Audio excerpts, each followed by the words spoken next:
মাত্র ১,০০০ টাকা পাওনাকে কেন্দ্র করে কামরুল নামে এক ব্যক্তিকে গলা কেটে নৃশংসভাবে হত্যা করেছে তারই বন্ধু। হত্যাকারী আলামিনকে ২৪ ঘন্টার ভিতরে গ্রেপ্তারের পর এ তথ্য জানিয়েছে পিবিআই। আজ দুপুরে রাজধানীর উত্তরায় পিবিআই ঢাকা জেলার কার্যালয়ে এক ব্রিফিংয়ে জানানো হয়, ৮ আগস্ট খুলনা থেকে আশুলিয়ায় কাজের সন্ধানে আসেন দুই বন্ধু। পরদিন বাসা ভাড়া নিয়ে শুরু করেন রাজমিস্ত্রির কাজ। দৈনিক ৪,০০০ টাকা মজুরিতে কাজ করেন আলামিন ও কামরুল।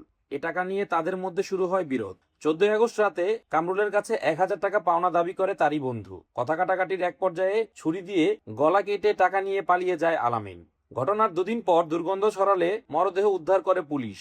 এই ঘটনায় মামলার ছায়া তদন্ত শুরু করে হত্যাকারীকে খুলনা থেকে আটক করে পিবিআই।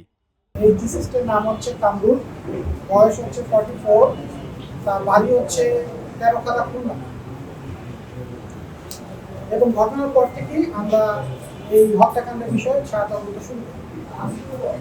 ছায়া তদন্তের এক পর্যায়ে গিয়ে আমরা এই দুইজন লোক যে ওখানে বাসা ভাড়া নিয়ে থাকতো তার একজনকে আমরা সন্দেহভাজন হিসাবে শনাক্ত করে করতে সক্ষম হই এবং ১৬ই আগস্ট রাতেই আমরা ঢাকা জেলা থেকে অভিযান পরিচালনা করি খুলনার উদ্দেশ্যে।